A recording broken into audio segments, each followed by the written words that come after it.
Sebelum masuk ke penjelasan mengenai tingkatan keragaman tenaga kerja, akan lebih baik jika kita mengetahui apa itu keragaman tenaga kerja atau workforce diversity terlebih dahulu.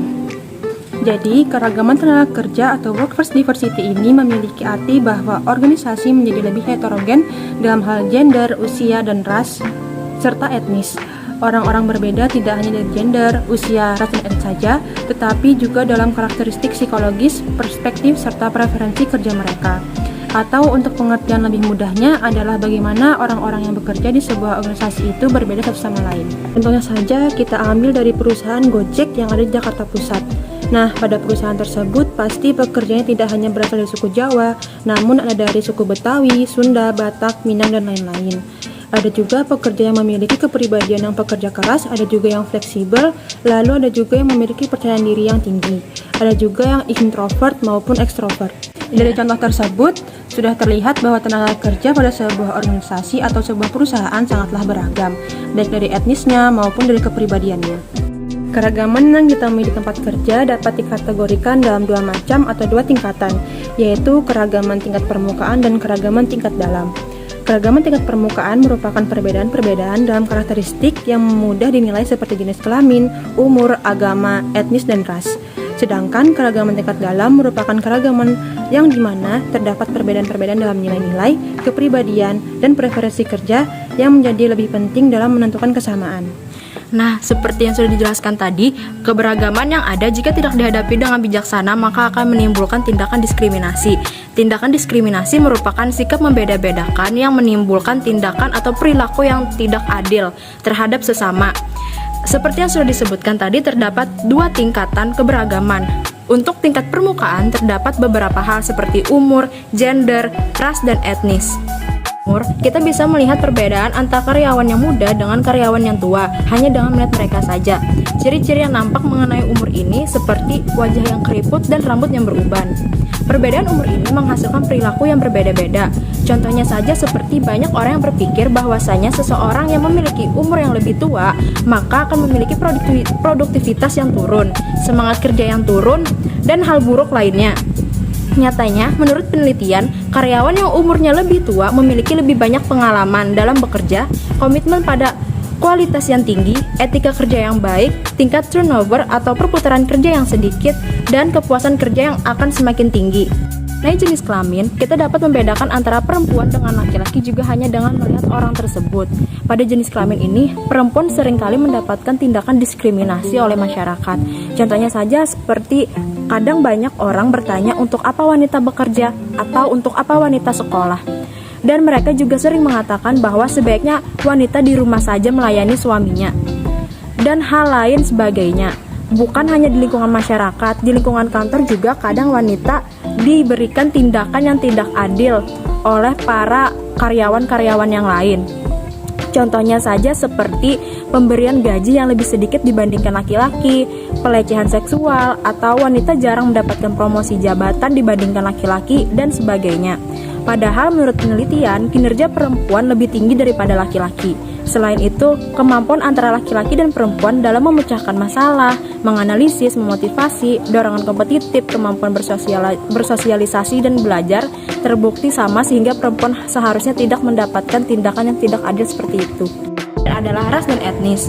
Ras merupakan suatu sistem klasifikasi yang digunakan untuk mengkategorisasikan kelompok manusia dalam populasi atau kelompok besar dan berbeda melalui ciri fenotipe, asal-usul geografis, tampang jasmani, dan kesukuan yang terwarisi. Sedangkan etnis merupakan suatu kesatuan sosial yang dapat dibedakan dari kesatuan yang lain berdasarkan akar dan identitas kebudayaan, terutama bahasa. Seringkali kita mendengar mengenai rasisme di berbagai lingkungan, termasuk di lingkungan kantor. Tindakan tidak adil tersebut tentu dapat mengakibatkan tingkat turnover atau perputaran karyawan jadi meningkat karena karyawan cenderung keluar dari perusahaan karena tidak tahan dengan tindakan diskriminasi yang dilakukan di kantor. Sedangkan tindakan non-diskriminasi tentu akan mengakibatkan meningkatnya penjualan karena banyaknya karyawan yang berasal dari berbagai ras dan etnis mampu menghadapi berbagai konsumen yang tentu juga dari berbagai ras dan etnis, sehingga konsumen tersebut bisa merasa puas dan penjualan dapat meningkat karena hal tersebut.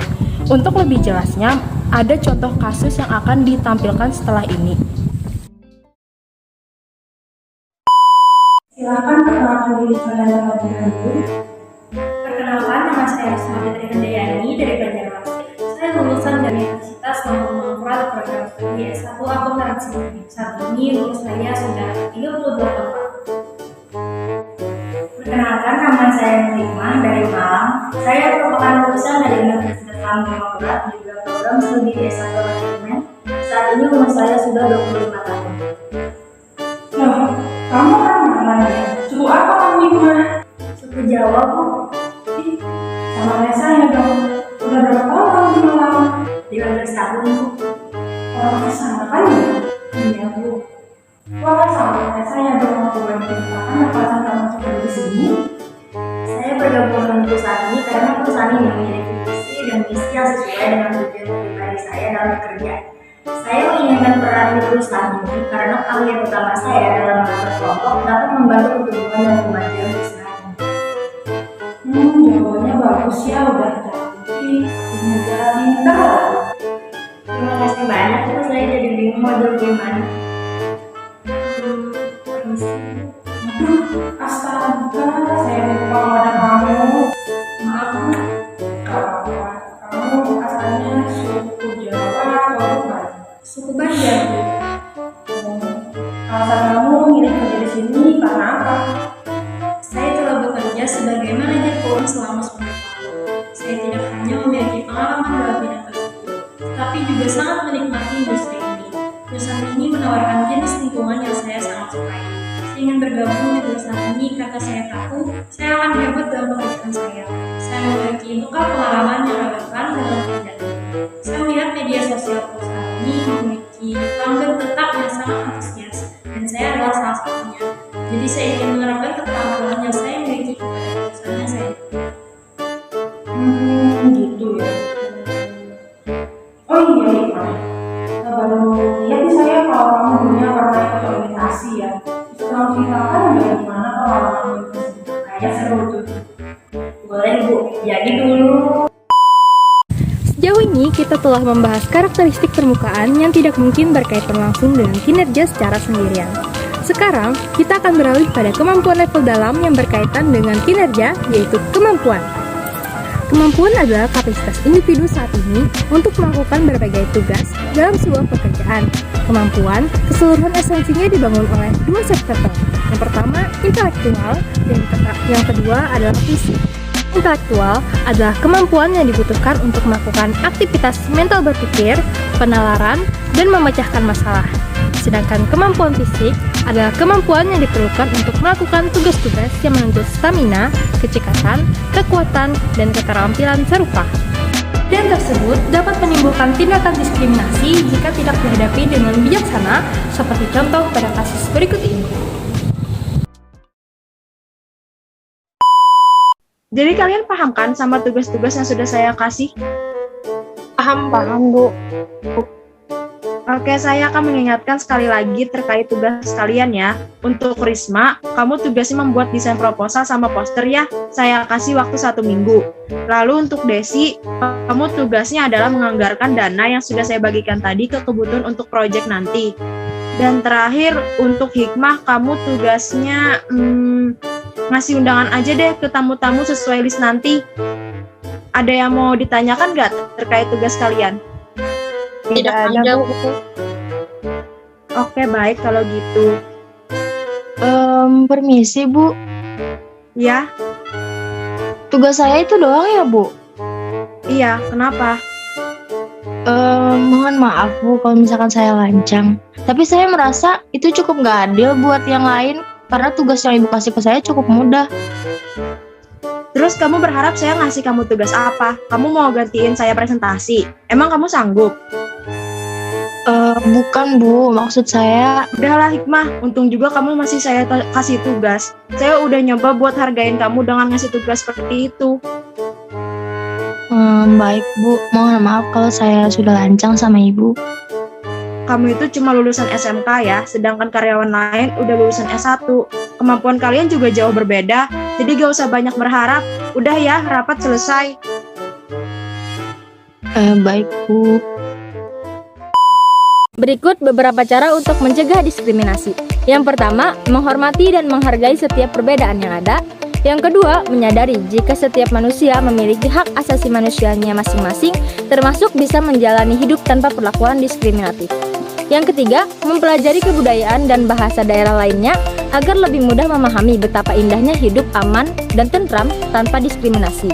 Yang keempat, membiasakan diri untuk tidak mudah mengejek, menghina, atau membenci hanya karena berbeda suku, agama, ras, status sosial, maupun kebudayaannya. Yang kelima, menumbuhkan semangat dan jiwa nasionalisme. Yang keenam, menjalin komunikasi dan membina hubungan yang baik dengan teman atau keluarga yang berbeda suku, agama, ras, dan budayanya. Dan yang terakhir, yang ketujuh, yaitu membiasakan diri untuk tidak mudah menilai orang lain dari penampilan luarnya saja. Inilah beberapa program keberagaman efektif. Yang pertama, mengevaluasi karyawan.